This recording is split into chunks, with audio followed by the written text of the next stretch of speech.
Hello students, how are you? Welcome to SVS English classes. We are here to study video number 3 from the lesson Journey to the End of the Earth. पृथ्वी के छोर की यात्रा. Written by तिसानी दोषी. तिसानी दोषी के द्वारा लिखित पृथ्वी के अंतिम छोर की यात्रा नामक पाठ की यह तीसरी वीडियो है.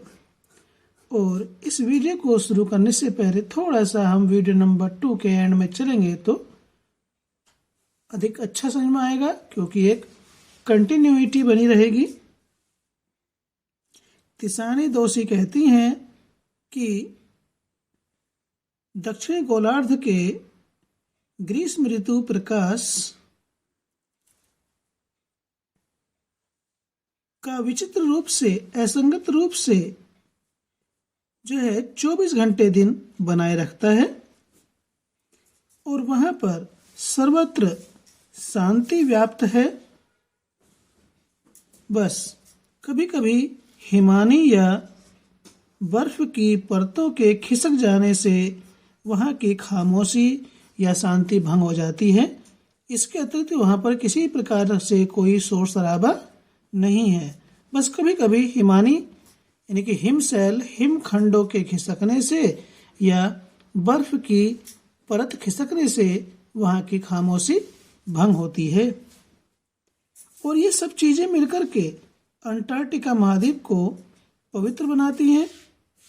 और यह तल्लीनता ही है जो हमको या आपको पृथ्वी की भूगर्भ शास्त्रीय इतिहास के संदर्भ में वहां रहने के लिए विवश करती है. और मनुष्य के लिए, लोगों के लिए वहां का भविष्य या भविष्य वहां पर ठीक नहीं है.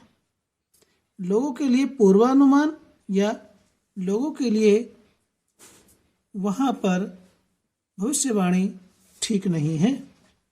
वहां का माहौल अच्छा नहीं है. उससे आगे ह्यूमन इम्पैक्ट, मानव प्रभाव.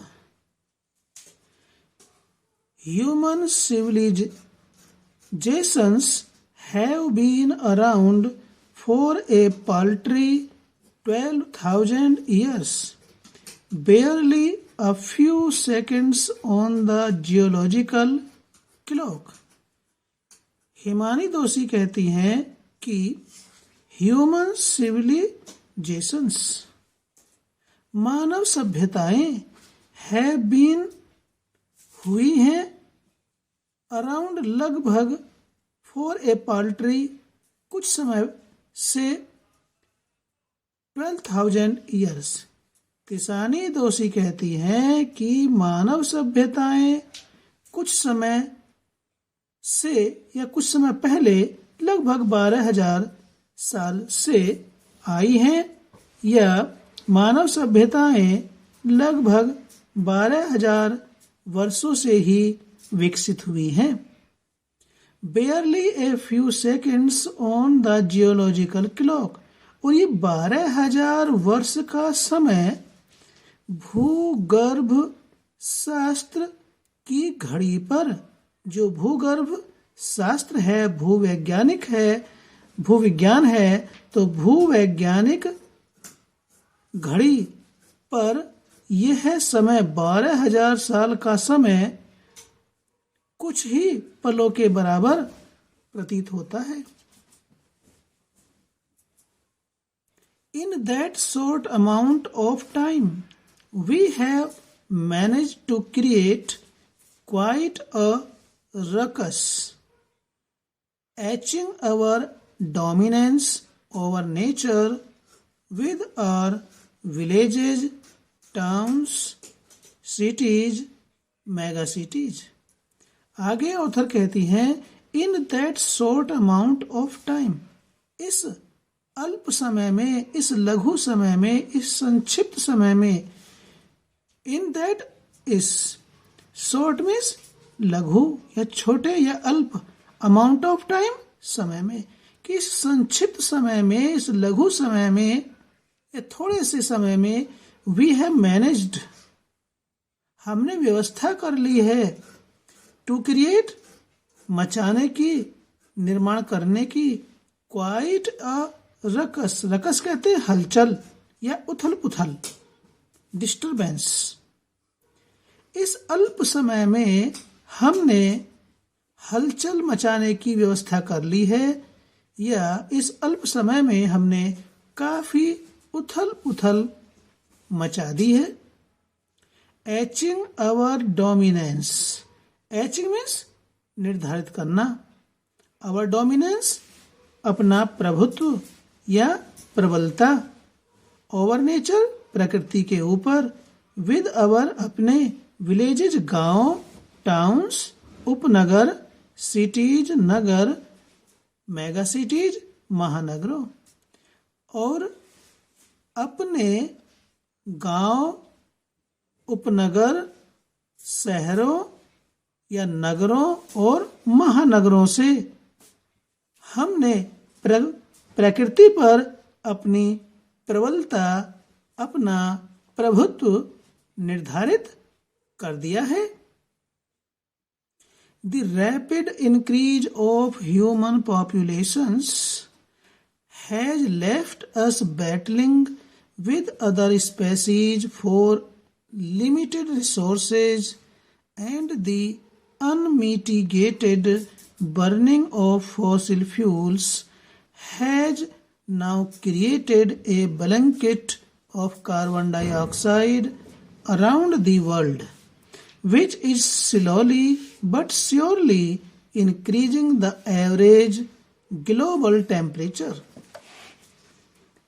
तिसानी दोषी कहती हैं the rapid increase, rapid means तीव्र, इंक्रीज मीन्स वृद्धि, ऑफ ह्यूमन पॉपुलेशंस, मानवीय जनसंख्या या मानव जनसंख्या, मानव जनसंख्या की तीव्र वृद्धि ने हैज लेफ्ट अस, हमें छोड़ दिया है, बैटलिंग लड़ने के लिए, विद अदर स्पेसीज, अन्य प्रजातियों के साथ, स्पेसीज प्रजाति, फॉर लिमिटेड सीमित, रिसोर्सेज संसाधनों के लिए।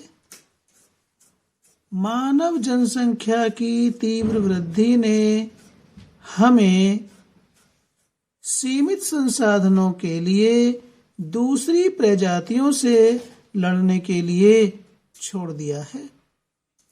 And the unmitigated burning, unmitigated means निरंतर, लगातार, बर्निंग जलने से, ऑफ फॉसिल फ्यूल्स, फॉसिल कहते हैं जीवाश्म, फ्यूल्स ईंधन, तो जीवाश्म ईंधन या प्राकृतिक ईंधन के निरंतर जलने से क्या हुआ, हैज नाउ क्रिएटेड, निर्मित हो गई है, ए ब्लैंकेट एक चादर या परत, of carbon dioxide, carbon dioxide की, अराउंड द वर्ल्ड, संसार के चारों ओर।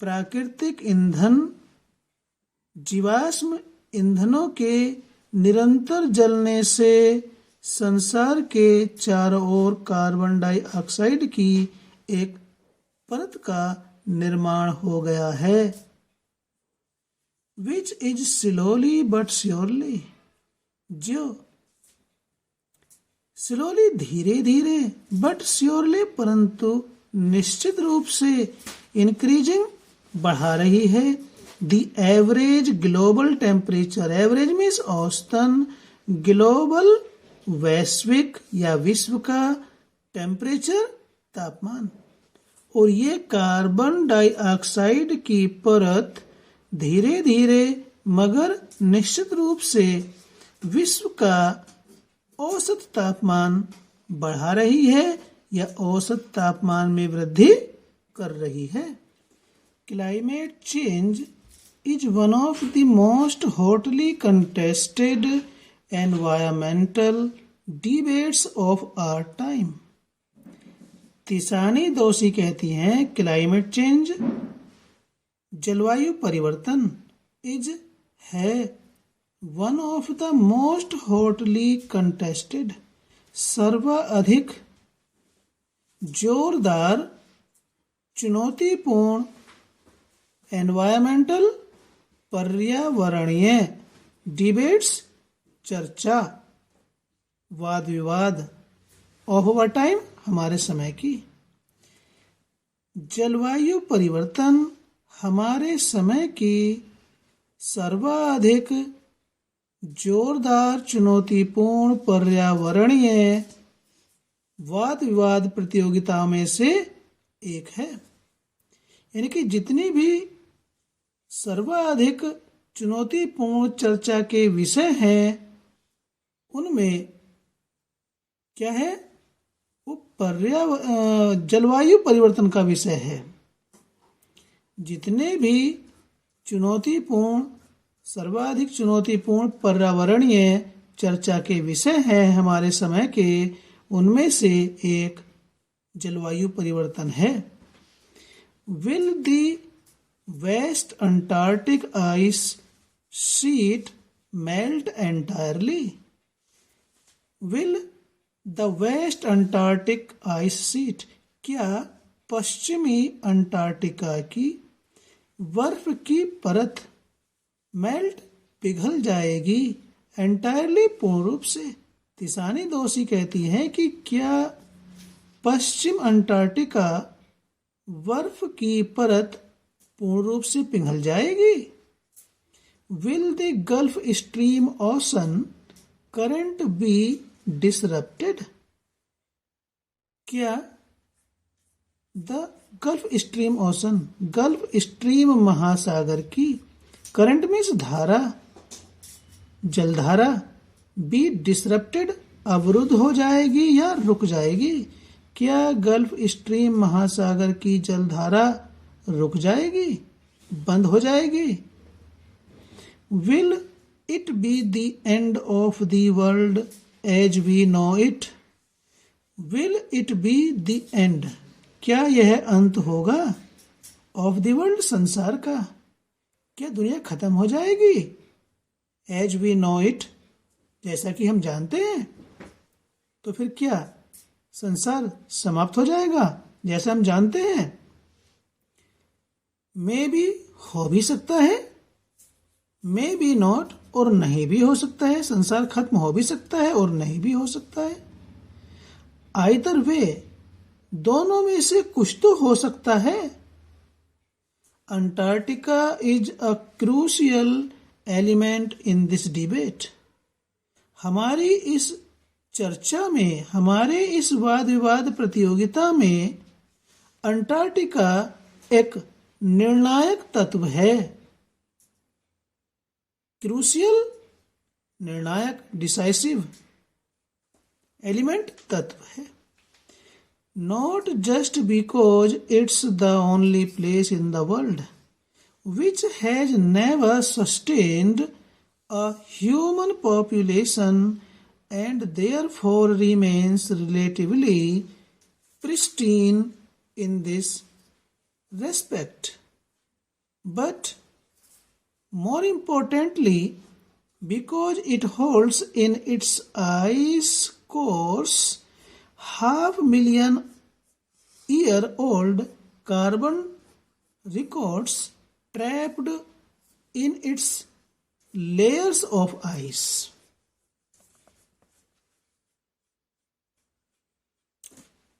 तिसानी दोषी कहती हैं, क्या कहती हैं? नॉट जस्ट बिकॉज, न केवल इसलिए अंटार्कटिका हमारी चर्चा में निर्णायक तत्व इसलिए नहीं है क्योंकि it is the only place in the world, क्योंकि ये दुनिया में मात्र एक ऐसा स्थान है, ओनली प्लेस, मात्र एक ऐसा स्थान है, विच हैज नेवर सस्टेन्ड, जिसने पहले कभी नहीं सस्टेन्ड, पोषण किया है या भौतिक रूप से सहायता की है, अ ह्यूमन पॉपुलेशन, मानव जनसंख्या की। यानी कि केवल इसलिए नहीं कि तिसानी दोषी कहती है कि अंटार्कटिका हमारी वाद विवाद प्रतियोगिता का निर्णायक तत्व इसलिए नहीं क्योंकि यह संसार का ऐसा स्थान है जिसने पहले कभी मानव जनसंख्या का भौतिक रूप से सहायता प्रदान नहीं की है या मानव जनसंख्या का पोषण नहीं किया है। एंड देयरफॉर, और इसलिए रिमेन्स रिलेटिवली, रिमेन्स मीन्स रहता है या है, रिलेटिवली मीन्स अपेक्षाकृत रूप से या तुलनात्मक रूप से, प्रिस्टीन पहले जैसा स्वच्छ मौलिक रूप में, इन दिस रेस्पेक्ट, और इसलिए इस संदर्भ में दूसरे स्थानों की अपेक्षा, दूसरे स्थानों की तुलना में यह अंटार्कटिका महाद्वीप पहले जैसा स्वच्छ है, अपने मौलिक रूप में है। वहां पर किसी प्रकार की का प्रदूषण नहीं है, किसी प्रकार की कोई गंदगी नहीं है, जैसा ये अपने प्रारंभिक काल में था, आज भी वैसा ही स्वच्छ बना हुआ है। बट मोर इम्पोर्टेंटली, पर और भी अधिक महत्वपूर्ण बात यह है, मोर इम्पोर्टेंटली, मोर अधिक, लेकिन और अधिक महत्वपूर्ण बात यह है क्योंकि, बिकॉज, क्योंकि महत्वपूर्ण बात क्या है अंटार्कटिका के बारे में, इट होल्ड्स, ये रखता है, इन इट्स आइस कोर्स, अपनी बर्फ की नाभिकाओं में, क्योंकि यह अपनी बर्फ की नाभिकाओं में रखता है 500,000 year old carbon records, 500,000 5 lakh वर्ष पुराने कार्बन अभिलेख, रिकॉर्ड्स मीन्स अभिलेख रखता है, ट्रैप्ड, कैद या जकड़े हुए, in its layers of ice, अपनी बर्फ की परतों में। यह और अधिक महत्वपूर्ण इसलिए है क्योंकि ये अंटार्कटिका महाद्वीप अपने बर्फ की नाभिकाओं में 5 लाख वर्ष पुराने कार्बन अभिलेखों को अपनी बर्फ की परतों में कैद किए हुए हैं या बर्फ की परतों में जकड़े हुए हैं। आगे क्या कहती हैं Tishani Doshi, if we want to study and examine the earth's past, present and future, Antarctica is the place to go. If, यदि, वी वांट, हम चाहते हैं, टू स्टडी, अध्ययन करना, एंड एग्जामिन, और परीक्षण करना, द अर्थ्स, पृथ्वी के, पास्ट, भूतकाल का, प्रेजेंट, वर्तमान काल का, एंड द फ्यूचर, और भविष्य का, कि यदि हम पृथ्वी के भूत, वर्तमान और भविष्य का अध्ययन और परीक्षण करना चाहते हैं तो क्या करना होगा, तो उसके लिए Antarctica is the place to go, तो अंटार्कटिका ही एक ऐसा स्थान है जहां पर जाया जा सकता है। यदि हम पृथ्वी के भूत, भविष्य और वर्तमान का अध्ययन और परीक्षण करना चाहते हैं तो हमें केवल और केवल इस दुनिया के अंदर, इस पृथ्वी पर अंटार्कटिका में ही जाना चाहिए। ठीक है स्टूडेंट्स, वीडियो अच्छा लगा तो लाइक कीजिए और चैनल पर पहली बार आए हैं तो प्लीज चैनल को सब्सक्राइब करें ताकि इसी प्रकार की वीडियोज का नोटिफिकेशन आपको मिलता रहे और आपकी स्टडी कंटिन्यू रहे। फिर मिलते हैं इसी लेसन की वीडियो नंबर 4 में। Till then take care.